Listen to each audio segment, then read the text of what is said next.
Good afternoon, everyone, and welcome. My name is Caroline Colas. I'm the Senior Director of Health and Wellness at the Marlene Meyerson JCC Manhattan, and I am your host today on the Positive Psychology Hour, a series that we do in partnership with Whole Being Institute. Today, we're going to be discussing who do you want to be in 2022 with Jodi Wellman. Because, you do have a choice. With the start of a new year, we can tap into the concept psychologists call possible selves, meaning how we imagine our futures and who we might become. Getting super clear about our best possible selves ultimately boosts well-being and life satisfaction.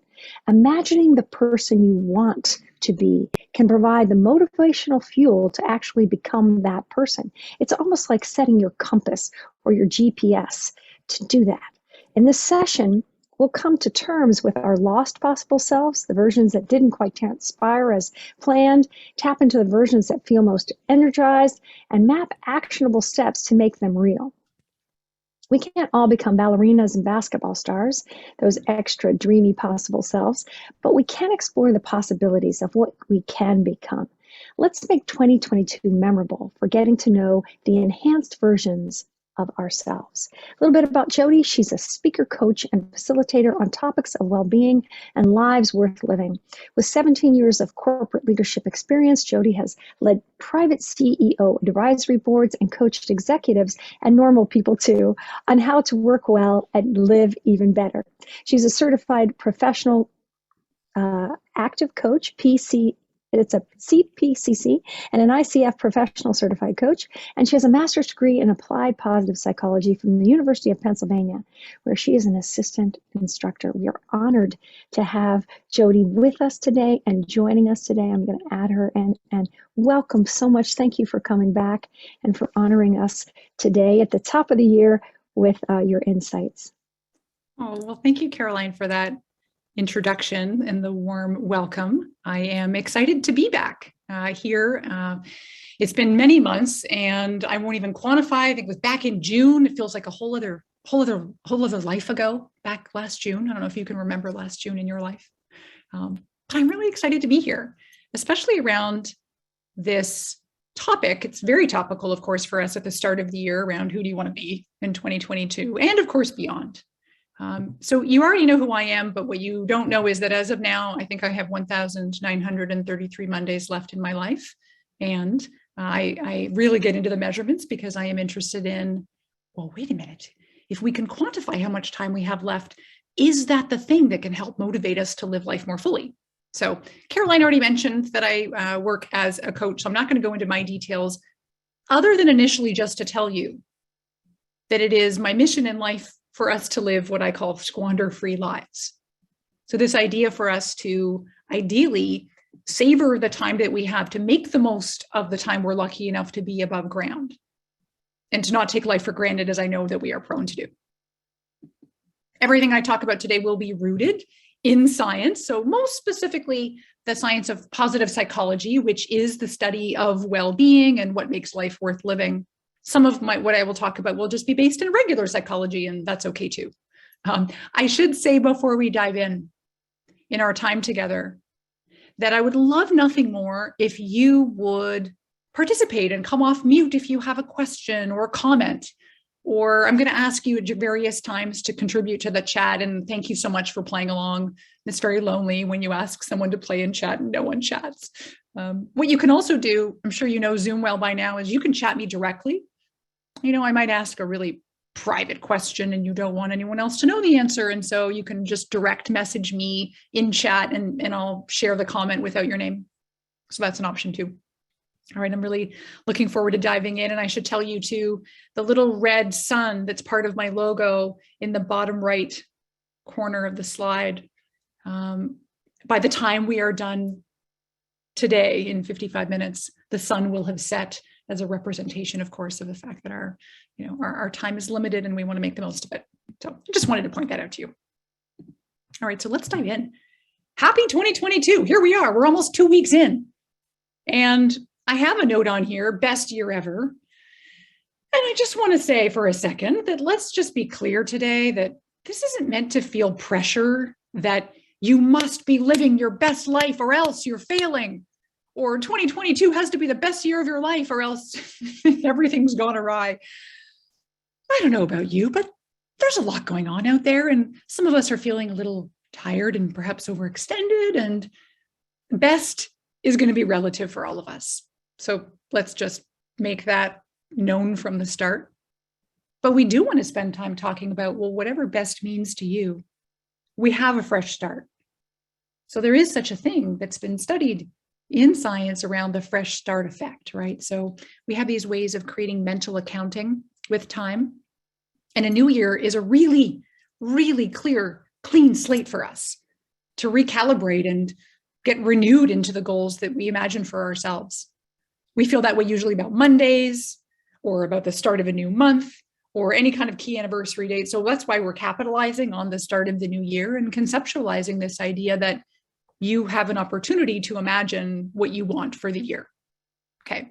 So a lot of what we're going to be doing, I had a quick conversation with Caroline ahead of time, and she was talking about how she envisions a lot of our conversation today to be around time. And I think of it the exact same way, not 1,933 Mondays left kind of time necessarily, but what I want us to do today is we're going to go back in time for a minute, and then we're going to go forward in time. So we're going to, let's do some time traveling, so to speak. What I'd love for you to do now, if you have a pen and paper, that would be dandy, or you could type, or however you want to take some notes. Take a look at the life flashback machine that I've drawn for you here. I'd like for you to imagine, go back to a year in your life when things were pretty fabulous.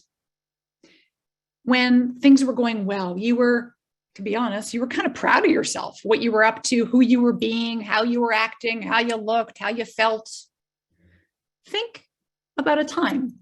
It could be a whole year, it could be a chunk of a year. I won't be picky. But I'd love for you to imagine for a minute a very positive time in your life.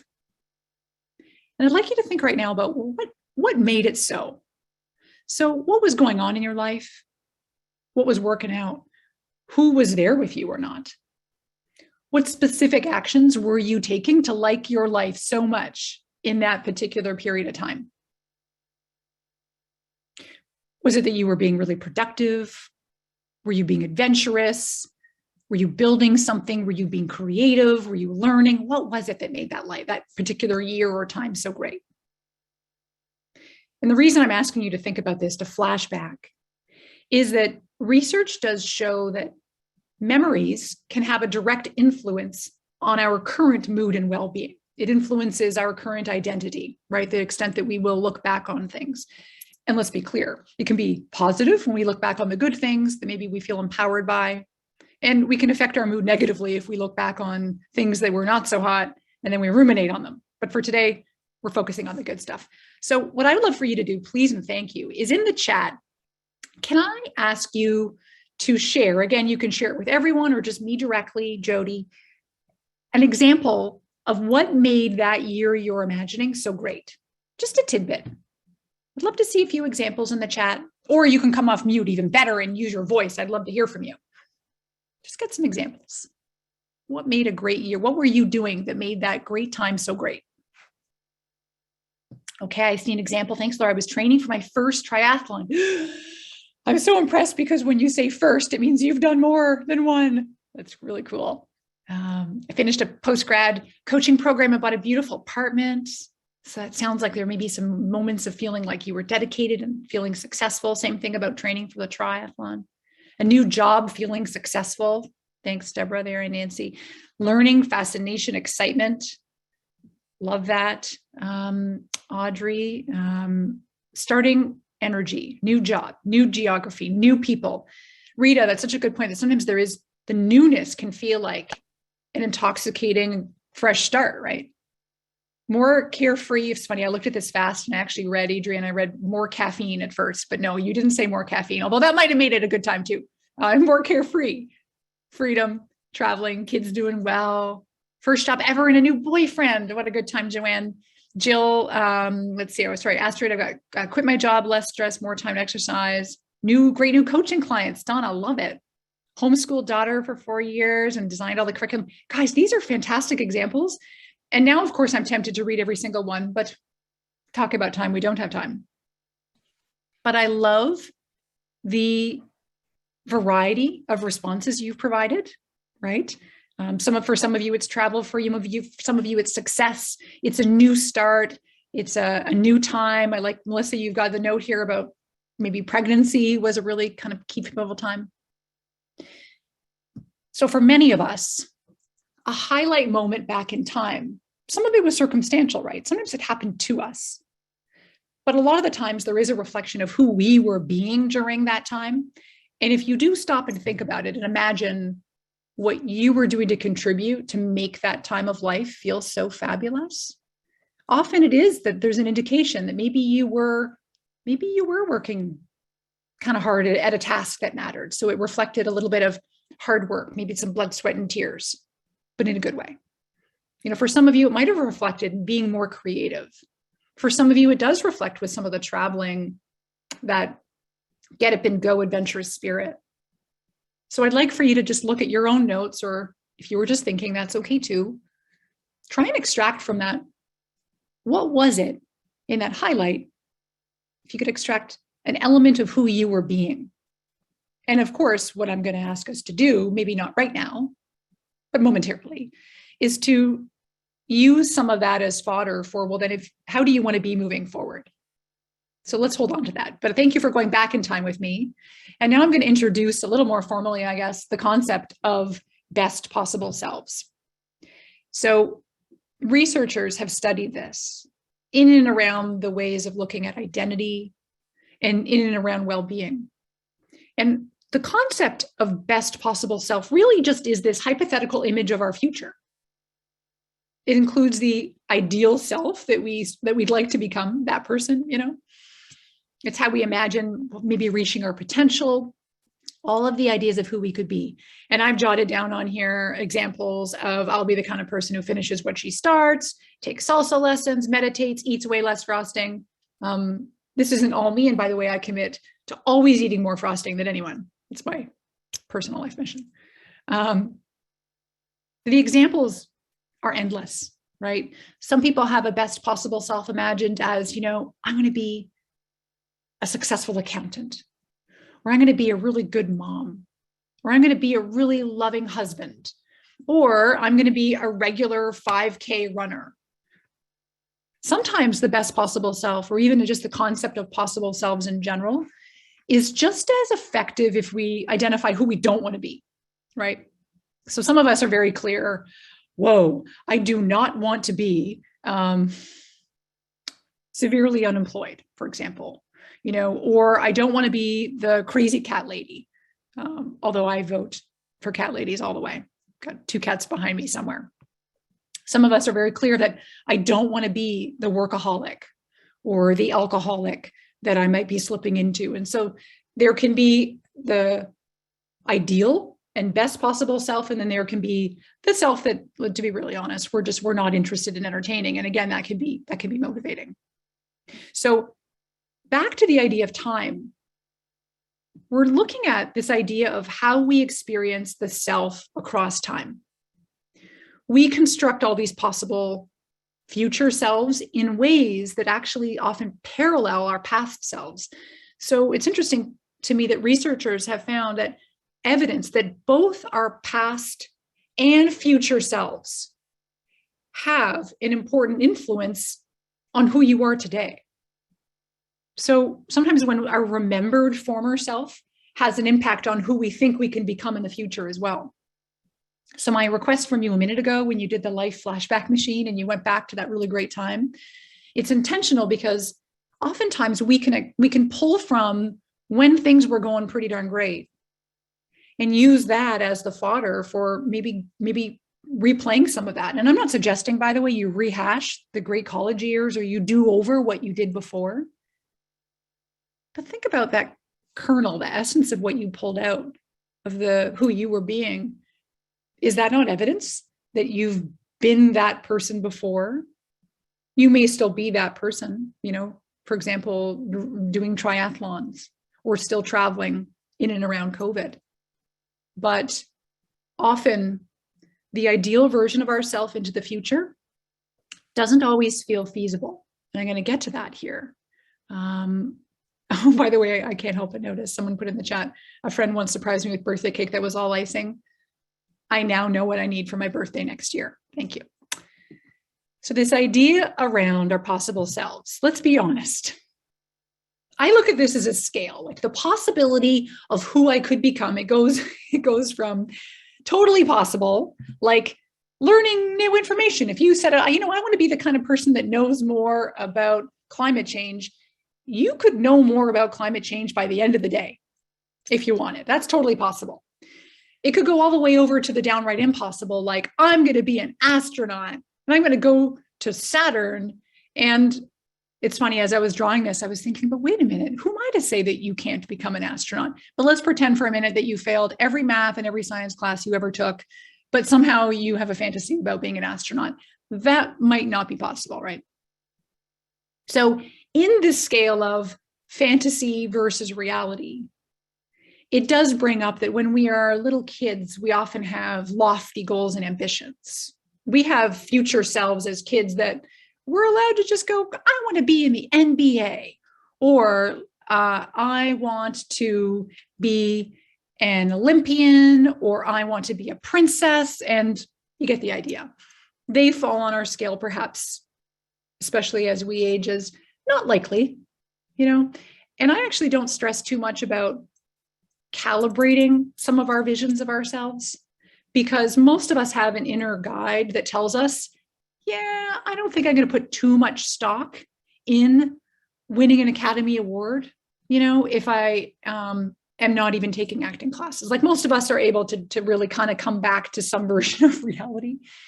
And this is where I think is where I want to encourage us to dream. I'm not saying let's not try and be astronauts, but I do think that there's a zone for us, right, where we want to try and keep our visions for ourselves in the realm of possibility.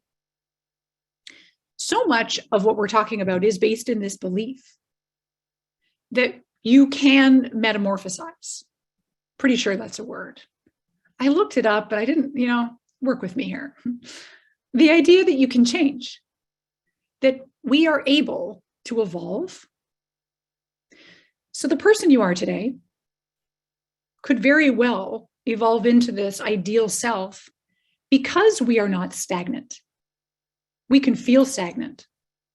We can feel stuck. I work with people all day in the work that I do in coaching and doing leadership development and so on, people who feel very anchored in jobs that just don't fill their souls anymore. But somehow there's that, but how do I switch my career? I've been doing this for 23 years. You do it one step at a time. And some things are easier to fathom, that it's easier to change. I've always loved the research that proves that our personalities can change throughout life. And they're, old school science, as of maybe 20 years ago, typically believed that our personalities were kind of stable through time. Who you are is kind of going to be who you are. And now I love the research that's out there that does talk about how, we are able to change our personalities even. And there's one tidbit from a study that they say that sort of average levels of personality traits change gradually, but systematically throughout the lifespan.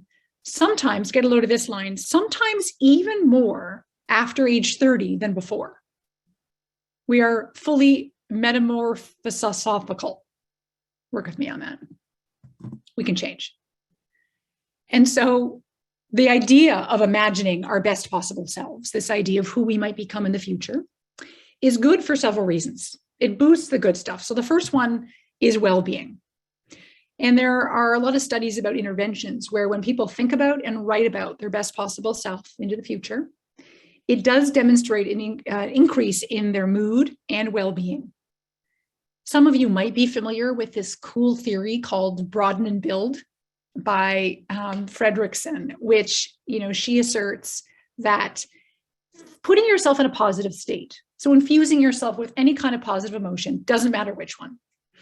What that does is it actually broadens your perspective, literally and figuratively. So it broadens your ability to see possibilities, ideas, and options. It literally broadens even your peripheral vision. And so by broadening your perspective, it builds resources for you that enable you to actually achieve different goals. So putting yourself into a positive state is generally a good idea, right? And that can be achieved through imagining a really fantastic future for yourself. This best possible self idea also boosts optimism. And so optimism is obsessively studied in the science of positive psychology, and for good reason. It's great for us to be optimistic. But there's pretty cool evidence that says that writing about, and again, imagining a best possible self, it increases this idea that, wow, there are going to be favorable outcomes for me. It may not be exact. I may not finish the marathon exactly as I'm imagining, or I may not get promoted in the exact path that I'm imagining to get to become chief marketing officer, but I believe in a possible positive future. And so there's actually a study I found interesting around optimism that by having daily imagery to connect yourself to that best possible self that you've imagined, by doing that daily for a 2-week period, a study showed that there were sustained levels of increased optimism.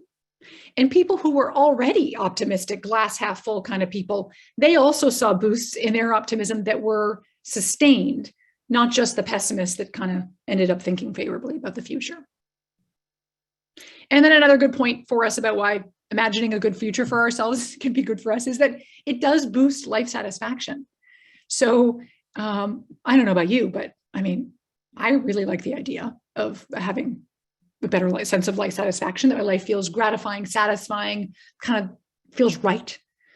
And studies have even shown that doing the best possible self exercise repeatedly has increased life satisfaction more than a gratitude intervention has. And I'm sure those of you attending these positive psychology hours here know that gratitude is like liquid gold in the world of well-being science. And if gratitude is known to do great things for us, and imagine that, imagining a best possible self is kind of a rival in like a good way, all the more reason, I think, why going through this exercise repeatedly is good for our lives. It's funny, I feel like I'm hard selling us now on how and why imagining a best possible self is so good for us. Okay. I'm going to move over to another reason why this is good, just to really double down on this approach.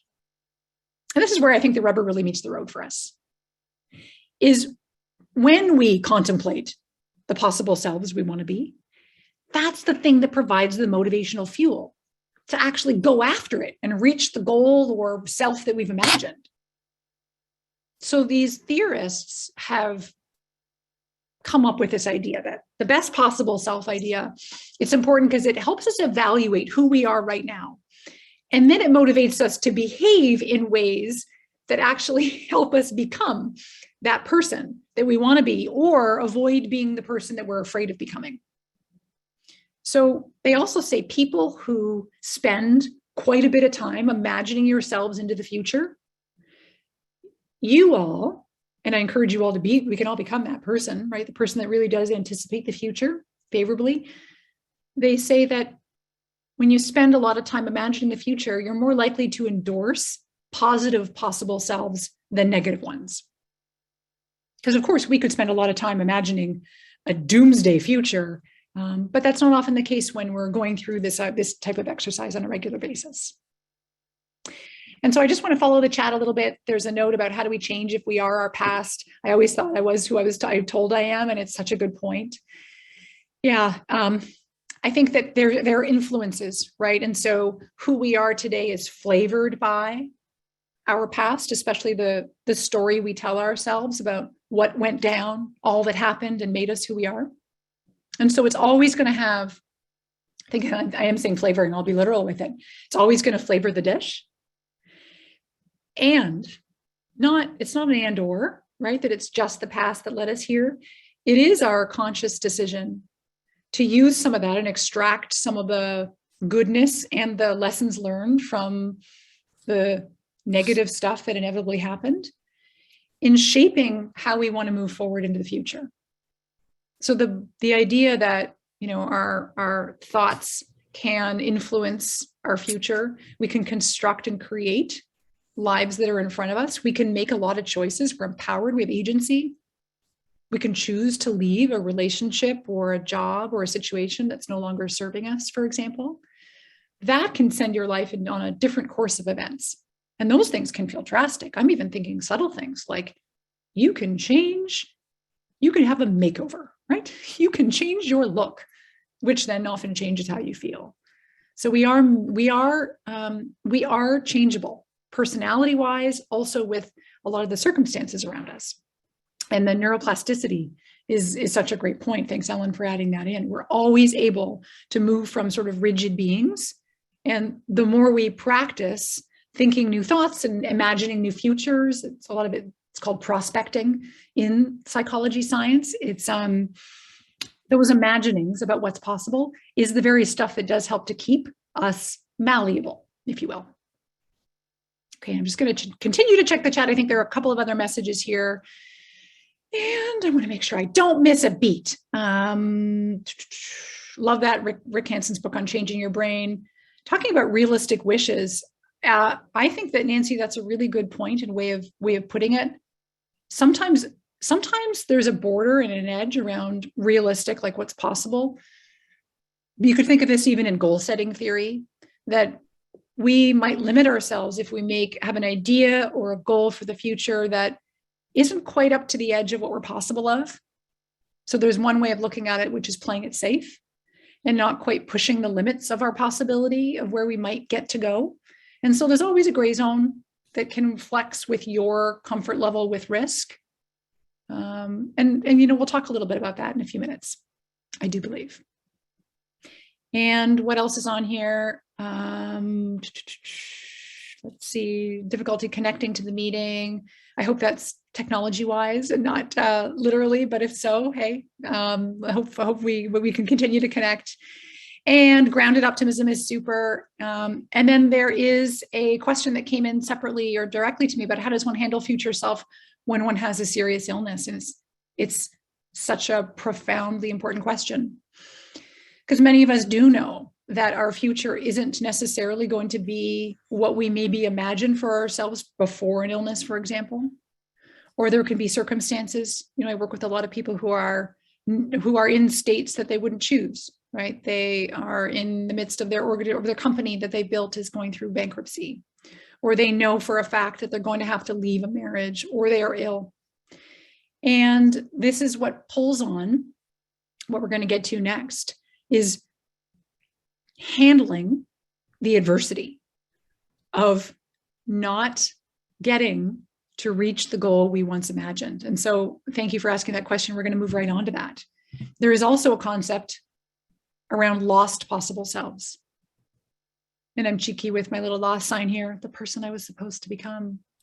So sometimes we can look at this as you once wanted very badly to be something. I'll give you some examples. I work with a client who had a goal for himself for years and years and years, decades, to be the president of a college.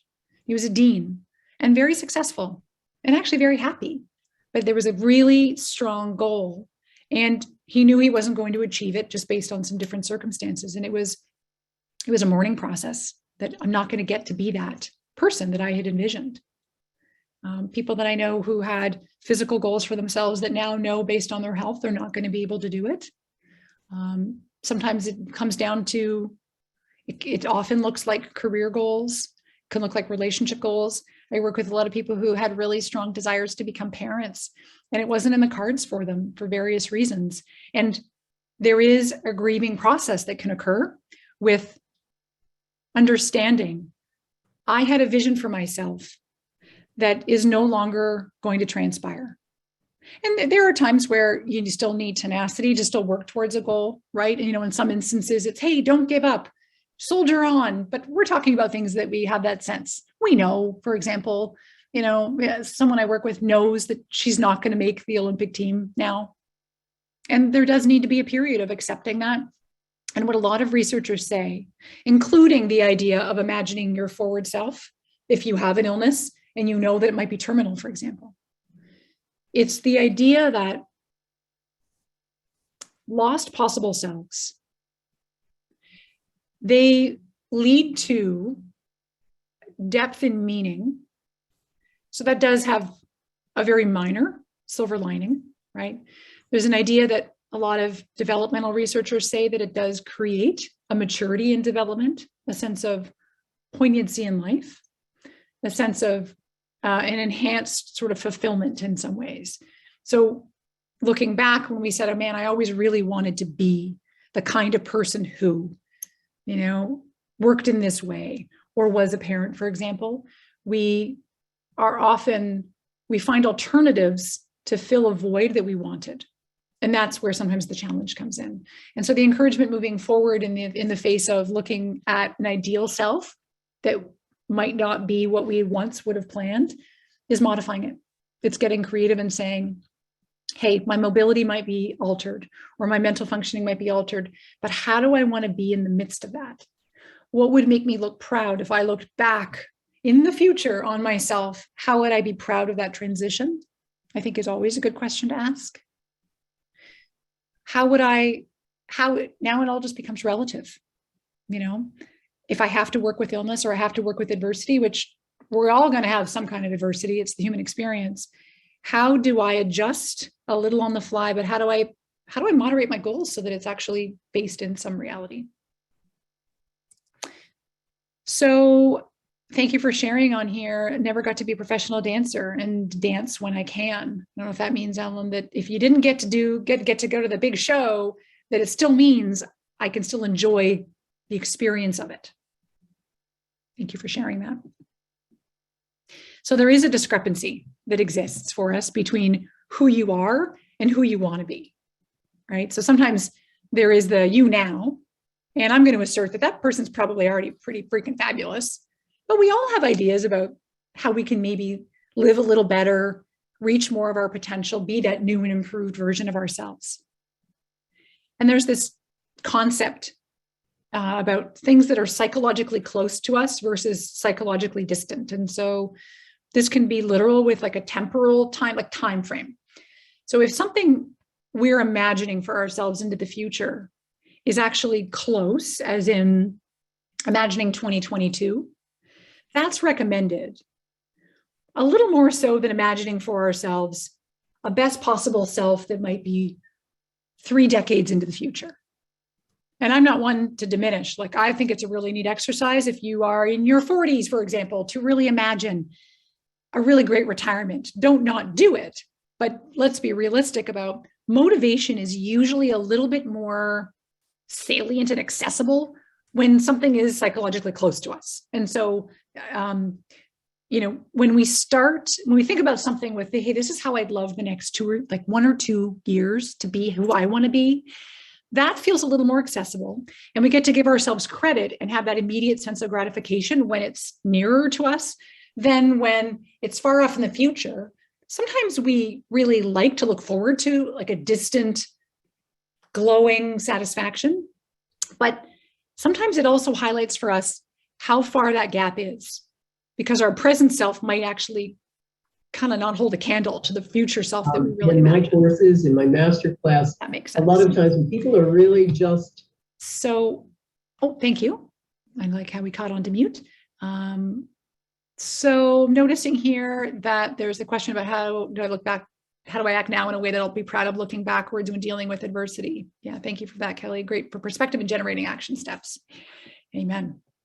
So the idea here is for us to ultimately indulge our conceptions of possibility. I meant for these to look like tarot cards, and I don't think it worked, but the idea is that we have all these options, and it's like, do I want to be a cyclist? Not necessarily professionally, I mean like recreationally, but maybe professionally, who knows? Do I want to be a baker, an author, a redhead? It's hiding back there, but the Zen one I meant to have back there. We can lean into these ideas that are possible. And I have one other thing I actually stumbled upon. This is, how, I don't know about you, but there can be these little serendipitous moments when you're reading something and it leads you to something else. And I don't know, for me, it's always new research. Most of you are probably aware of the work by Carol Dweck. She's got a great book on mindsets and concept, right? That most of us can fall into a gradient of either having a growth mindset or a fixed mindset. And what I was fascinated to learn is that they've extended that research and theory into the area of interests. So let me make sense of this for us. The recommendation is that we cultivate a growth mindset of interests. So some of us lean more towards the view that our interests, things that might be kind of spicy and fun to us to try on for size. Again, versions maybe of our future self, areas of focus. Some of us believe that our interests either are inherent in us. So it's sort of like it's simply waiting there to be awakened or found. And that is the idea of having a fixed mindset of interest, right? Like I either possess it or I don't. Others lean more towards this idea that our interests and ways, things that we can activate in ourselves can be developed. And that with a little bit of perseverance and some commitment, that we can grow over time. And this is the growth mindset of interest. So this is the idea that if we want to live a life that is possible into the future, that we might want to just kind of expand our horizons a little and imagine, maybe I could write the book and be an author. If we had a fixed mindset of interest and partly ability, we would think, well, if I haven't started to write a book yet, then I'm probably not going to be an author. Versus the idea of adopting the mindset, because this is within our control. We can choose what we want, how we want to see something, right? We can reframe it and go, or I could accept that writing this book may not be easy for me, and that I'm going to probably have a lot of crappy first drafts, and that I'm going to work on it. But I could birth this baby of a book if I really want to, and I'm willing to work at it and get better at it. Right. No, really good. So the idea around imagining possible selves for us into the future is trying to put on and adopt the idea that it may not be easy, but it's possible. And this isn't something that is latent in me that I just have to awaken. It's that I can actually go cherry picking and try different things on for size. Because that's often the idea with passion. A lot of us expect and hope that passion's going to find us and kind of like poke us and tap us on the shoulder, and all of a sudden we'll find a new interest or career or opportunity in life. When, man, I got to tell you, I just wish it was easier.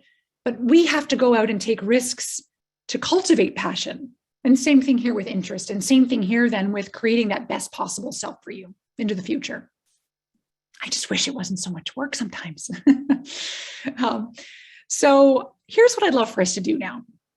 We have around 20 minutes left, and I think it would be really fun if we did a best possible self visioning exercise. And it's based on the work of some researchers that have an actual intervention they've done in a study. So in a real study, they gave some people the best possible self exercise. Some people had a different exercise, and some people were in a control group. I don't know, where they just sat and ate Twinkies. I don't know. But I want us to actually go through this. And so if you can grab a pen or pencil and be prepared to take some notes, that'd be great. You might be the typing type, whatever you need to do. But I'd like for you to think about this. In order to kick this exercise off, one of the best things to start it with, again, according to some of these researchers, and I love this, is a mental way to kind of get back in touch with some of the core values that you have. And one of the best ways to do that is with this doozy of a question. How do you want to be remembered at the end of your life by your loved ones? I'm going to give you a full minute to jot down some notes. So let's say you've lived a long and lustrous life.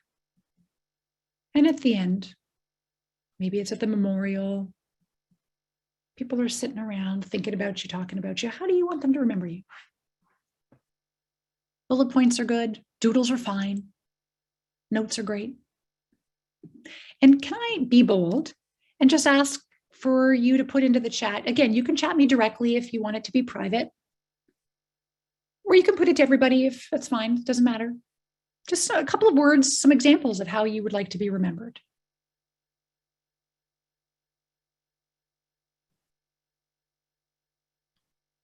I'm watching the chat like a hawk.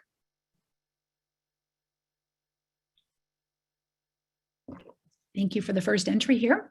as a caring person, a good friend, loving mom, passionate about life, loving, generous, funny, comforting, loyal friend, safe.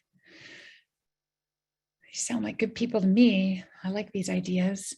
And again, you can send me something directly, or even you could even just type in one word as one description. Just go for a couple more and then I'll shift us. Yeah, compassionate, loving, always found time for her kids and family. That's a tough one too, Carla, right? When there isn't always time, but you want to be perceived that way. I like that. Embracing life. Takes my breath away. I did the best I could. That's so self-compassionate. These are so great. I'm so inspired. I can't wait to look at the chat afterwards in detail.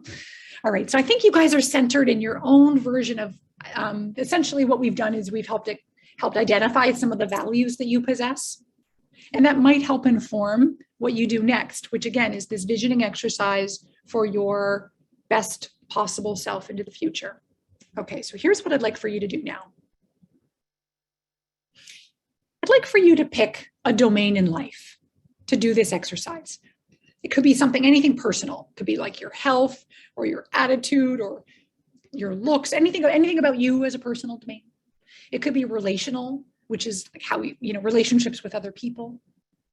It could be a professional domain, right? How, your career, job, however you want to look at your career. Some people look at it like there's a difference between, having a job and a career and a calling. It's a totally different webinar. But for now, please pick one of these areas. Any area where you'd like to imagine your best possible self. And let's think of it for 2022. So I'd like for us to scope it a little bit, have it be, like we said earlier, psychologically close, not, you in your 80s. And what I'm going to do right now is I'm going to ask you to take 3 minutes. It's not long, but it's also kind of long on Zoom. So I'm going to time you. I've got my timer. Please take 3 minutes. And I want you to write free form, free flowing. Again, you can bullet point or doodle and write anything you can think of that it encompasses you, the best version of yourself in the domain you've chosen. What does this version of you look like? What do you think of? How do you show up? Try and use your senses. What does it smell like, taste like, feel like, sound like? Lots and lots of notes. This is great. Go ahead and make your notes while we're on a timer.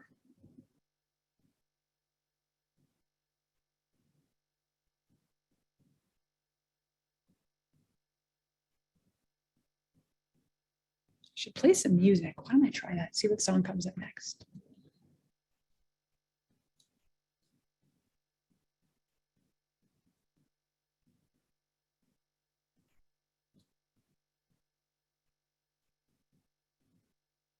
Hey, Flo. Hey, Jo. How are you? I'm good.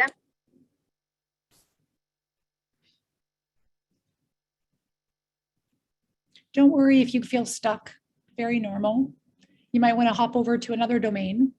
If you can't really imagine one too clearly, you might want to hop back over to the professional or personal, relational. No rigid rules.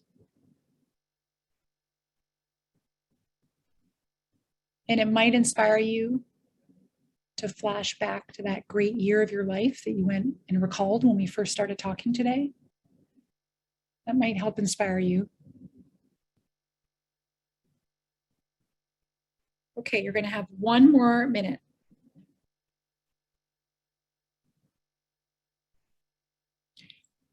Remember, these are just ideas for yourself. These aren't commitments. You don't have to turn these into goals. That's overwhelming. But you can go broad right now. It's like your giant brainstorm. And then you're going to get to pick one thing. So no pressure.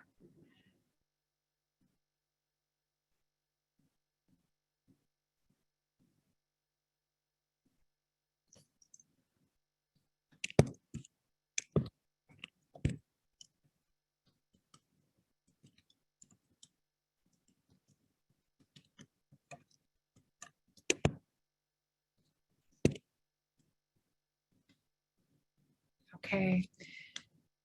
10 seconds left. Wrap up your thoughts. A final sketch if you've been doing the doodle thing. Okay. So if you are interested, I would love to hear from some of you. And it would be really great if some of you wanted to come off of mute and just talk a little bit about what you imagined. And no pressure to do that, though. I know that this can feel very personal, but if you want, you can put it in the chat like you did a minute ago, and you can chat me directly as well. But I want to wait for some of those entries to come in just so I have some examples to draw from. Thank you. And while I wait for some of you to perhaps type into the chat, I had a direct message that came in that I thought was a great question, which is, what if you don't care about what others think of you? And I loved it because that was, part of the exercise around your, when you die, what will people say about you? And isn't it a state that we aspire to get to where we do care less about what people think? And so if that's not a motivating thought and you think, you know what, I've gotten to a point where I do this for me, well then, wow, I love it. And maybe the question that's better posed for you, or if you're trying for some of us to care less about what others think, is how would you feel fantastic about your life at the end? Maybe that's a better way to put it in order to, again, frame you for this visioning exercise. Okay, I have a couple of examples that came through the chat, and thank you for this. So there's an example of, let's see, being more self-aware, listen and wait a moment until I respond. Don't always be so helpful. That was okay while I was working, but not in retirement. Love that. Have fun and laugh. Relational mode, so focusing on building friendships, finding new friendships. That's a great example. I know so many people now, especially because of the pandemic, where we have been living smaller social lives, that are yearning for that too. And by the way, Deborah, I know of a really fantastic friendship coach. You can get to me separately afterwards. And if you want, I'll put you in touch with this great person. Professional mode. I feel worthy. I feel like I'm contributing. I feel confident. I feel light. I feel motivated. Wow. I mean, I am inspired by your input along here. These are really good specifics. And again, this doesn't mean you have to commit to that, but I love the example. I love the acronym, Dale. Wait, why am I talking is a great one. So here's where this goes next. And part of this exercise that researchers get people to do in a study, and like literally in a lab, I don't know, it's funny. I often wonder how studies go. There is a next step to this. It's that at the conclusion of writing what you've written around this best possible self for you, there's a challenge to extract one or two of the most important qualities and formulate it as a statement of future achievement. I think that sounds very official. It's a statement of future achievement. And like you've probably read before, when it comes to goals or it comes to intentions, it is usually more empowering to word it as, in the future, I will be, rather than something like, I hope to, or I'm going to try to, but it's sort of declarative. It's a statement of future achievement. And that's my challenge for you in this exact moment in time. Right now, take a look at your notes or reflect back on your thoughts. And what is one thing? Two, if you got to go for two. But by December 31st, 2022, I will be. And I'm going to take a look at just some of your examples on here. As an example about, I've got a direct message around being happy, rested, available to play, cook, hike, engage, building life, taking care of myself, show up on time for dates. That's an example to me of, by December 31st, 2022, I will be an engaged partner who shows up on time, ready to love. I mean, let's wordsmith, you can edit that, but pick one thing again that's really going to help encapsulate part of what you're looking for here. And we can debate endlessly whether you pick one thing or two or 9, right? You know yourself enough to know what is going to feel overwhelming potentially and what is going to feel very crisp and clear. One of the things that comes next out of this exercise is usually an imagery exercise. And we don't have time for that today, but I will say after we're done here in 9 minutes, feel free to kick back. And maybe this is you doing it tonight instead, or maybe it's on the weekend when you've got some time. But I encourage you to carve meaningful time out. Maybe it's just 5 minutes, but have an imagery exercise where you bring this to a little more life. And you imagine you being that best possible person.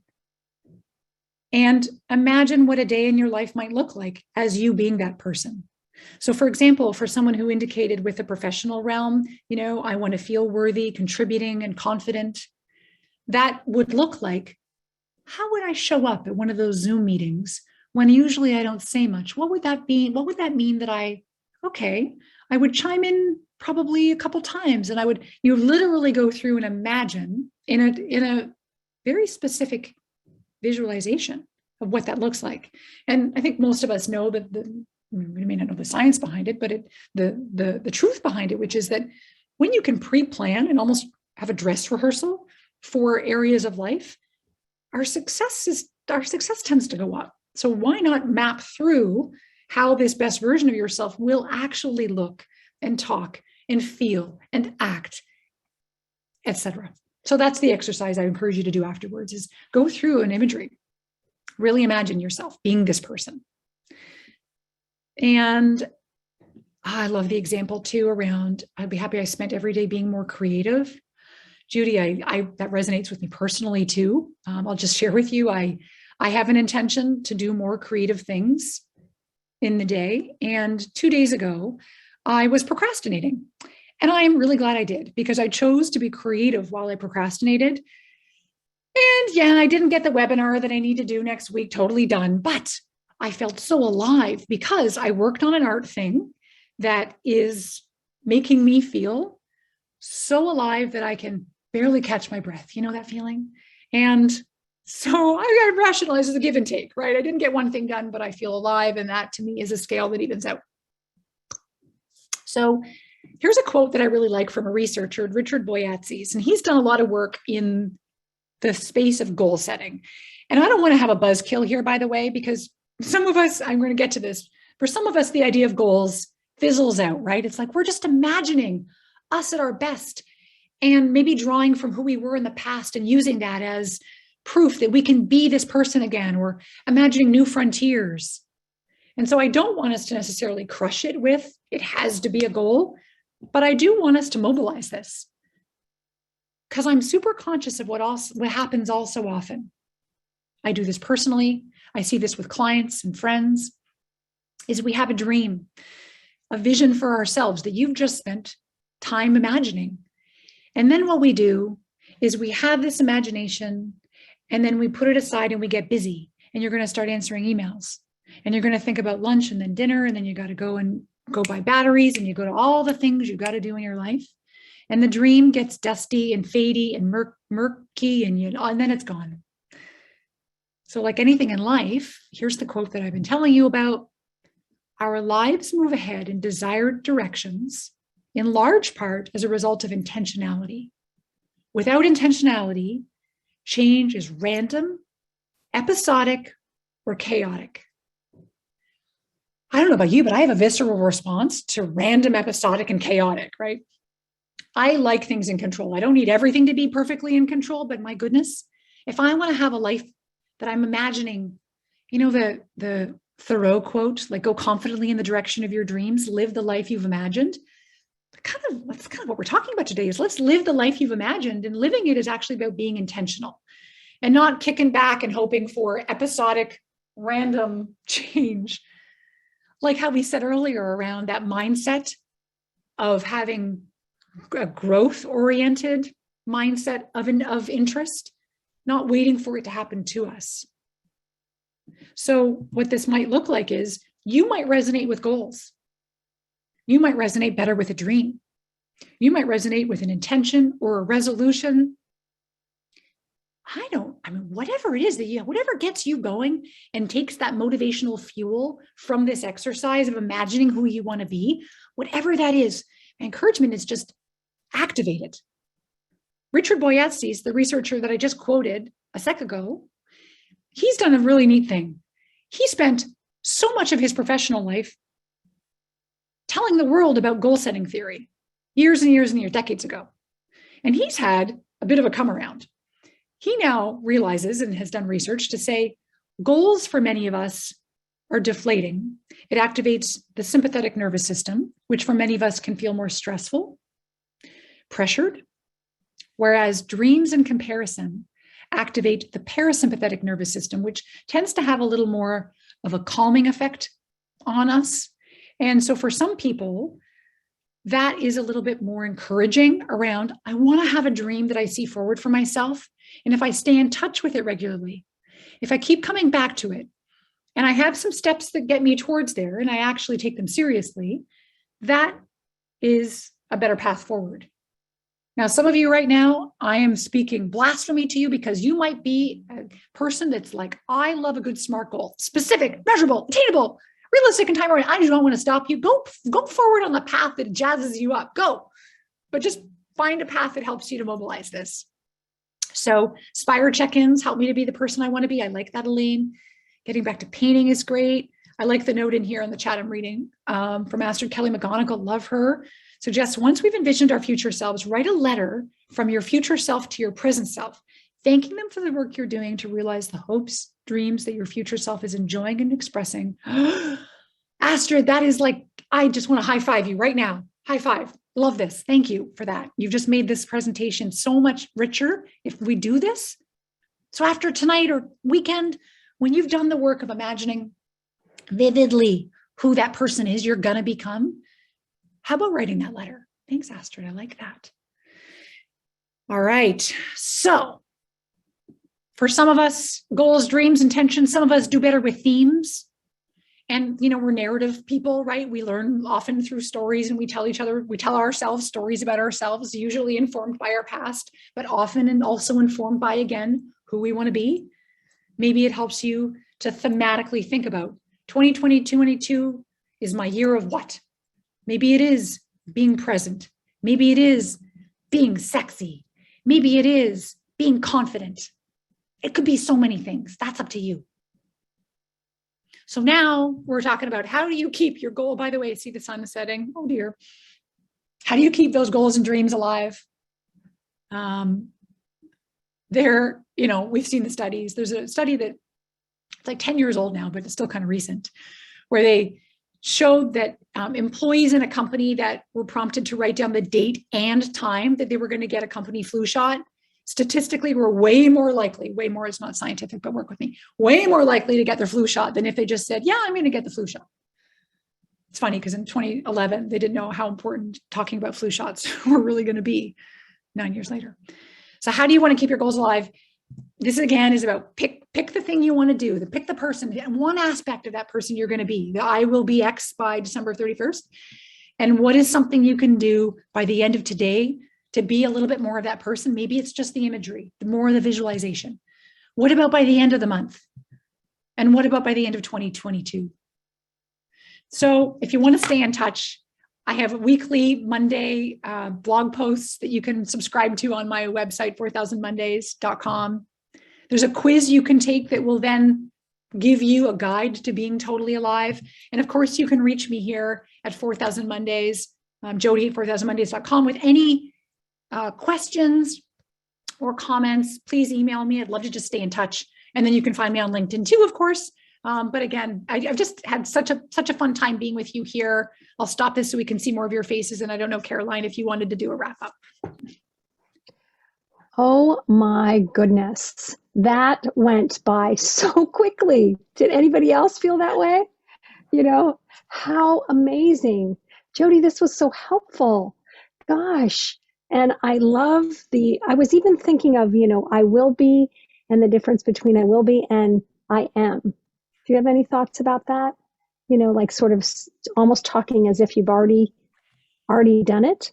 Yeah. I'm more of a fan of what you just suggested. The I am. I think that's easier to ground ourselves in that. Yeah. I think that's probably the better one. I will be is still aspirational and definitely not like I will try to. That one gets like, man, that's a C+. So I like I am. Thank you. Yeah. Okay. Well, I want to just let everybody know it's Thursday. Of course, we're back next week, and we have some really exciting things for you today. Jodi, any final last words? And then I'm going to undo the spotlights and then have everybody just unmute and just thank you. There's a gazillion thank yous in the chat of just this incredible workshop. I've got so many notes. Anybody else? You got all your notes down there?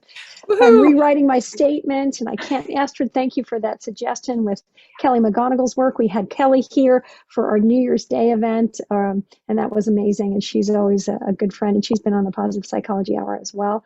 We'll have to have her back, and I hope you come back too. We'll have to see you come back at the end of the year, and we'll see what we did. Oh, let's do it. Let's do a post-mortem. That's my most fun, is just doing a post-mortem of the year and let's dissect it and then plan better for the future. So I love it. Let's do it. Or maybe we'll do like a isn't it great to do a mid-year check-in so you still have time? Yes. It's not all for lost. Yeah. I even like 100 days in, and then I like the 100 days left. Like that to me feels like a nice chunk. Yeah, my mom used to have us write on New Year's Eve. She'd have us write kind of our goals or our feelings or what we wanted to do. And then she'd collect them and she'd put it on colored paper, and then she'd mail them to us in July. Wow. It either is motivating or it feels a little bit like a gut punch, right?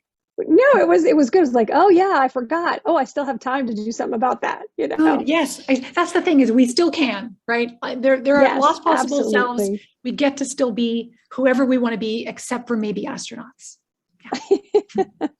And then again, you never know. There was that guy that always wanted to be an astronaut, and he got to go up in space. He was one of the people that got picked when they did one of those space flights recently. Oh. So you never know, those dreams will come true. All right, everybody, let me remove all the spotlights and put you on gallery view. And if you're interested in unmuting and telling our amazing speaker, Jodi, hello and thank you, please do so. Thank you, thank you, thank you. Thank you, Jodi. Thank you, thanks. Great to be here. Really interesting. Wonderful. Awesome. Thank you. Thank you. Can you post your website again, please? Oh, no problem. I'll do it now. I appreciate that. Thank you for your thank you. Thank you. I'm encouraged. Thank you. Thank you for the hope, the inspiration. We need all we can get. Yeah. Yes, we do. And I'm just putting a few links to some programs in the chat, everybody. We do have a self-care workshop tonight. Oh my gosh, if you're interested in that. Reconnected and Reimagined Food with Martin Luther King celebration with 3 or 4 Black chefs that are just incredible in our community. I hope you'll join us for that. How to make promises to yourself and keep them. That's always a good thing. Not resolutions, but promises. And of course, there's always the great pelvic floor workout to get your core going. So that's in the chat. Please join us for those and more programs. And of course, the Whole Being Institute has a bunch of things happening as well. I'm going to put those in the chat. In addition to that, they are a partner. And if you're interested in more programs from them, please consider that as well. In the meantime, have an incredible weekend. Stay warm. It's cold out there, everyone. Unless, of course, you're in Florida. Take care, everyone. Bye. Bye.